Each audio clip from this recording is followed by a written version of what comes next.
ที่เข้าสู่ประตูวิวาห์เป็นผัวหนึ่งเมียเดียวกันแล้วหลังจากกินน้ำสำราญกับข้าวปลาอาหารกับแกมกันแล้วอย่าเฝ้าเมื่อเธอเด้ออยู่น้ำกันกินน้ำกันมัวน้ำกันสะก้อนพี่น้องเองเพื่อเป็นสิริมงคลให้กับคุณสร้างของพ่อใหม่เมื่อนี้เจ้าบ่าวเจ้าสาวก็ดีพกดีใจเงียบๆเบิ่งบ้าน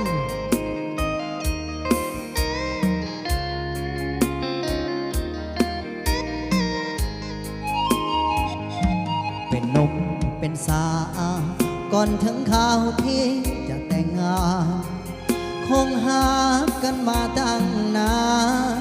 สร้างบ้านกันตั้งหลายปีจึงตัดสินใจแต่งกันไปตามประเพณีเฮาขอไว้พรเต็มที่วิวาอย่าได้หมดหมองขอให้มีค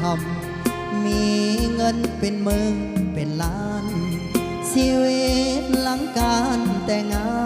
นจงสุขสันต์โดยกันทั้งสองขอให้เฮิงลีอย่าสถิตในแผ่นดินทองโพยภัยได้มาต้องเพราะความหักให้จีรังโพทำตัวเหมือนสร้างเท่านาเมียหักคือผู้ตามมาสมดังว่าเป็นสร้างเท่าหลังสวยกันทำมาหากินเป็นทิ้งเป็นทาง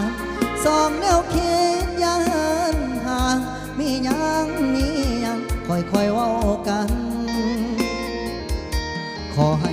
ทั้งสองเป็นทองแผ่นเดียวเลยไปของหาด้วยความแจ่มใสเลื่อยไปสู่อากาลนา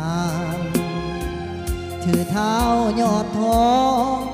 ตะบองยอดเพชรด้วยกันหากเดียวใจเดียวเท่านั้นสวรรค์จงเมตตาปราณี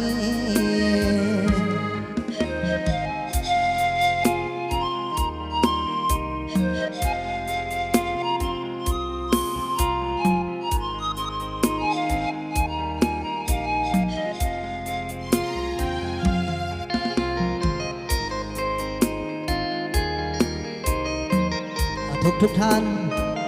ให้คำอวยชัยให้พรไปพร้อมๆกันกับผลงานเพลงนี้กันเลยกันเด้อ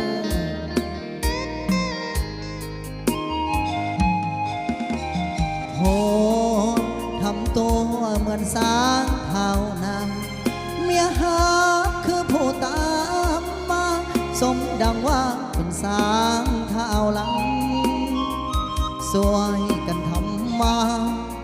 หากินเป็นที่เป็นทา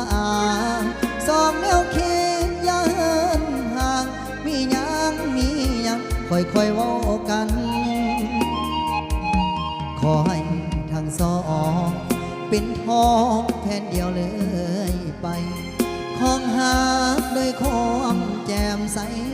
เลื่อยไปสู่อากาลนาน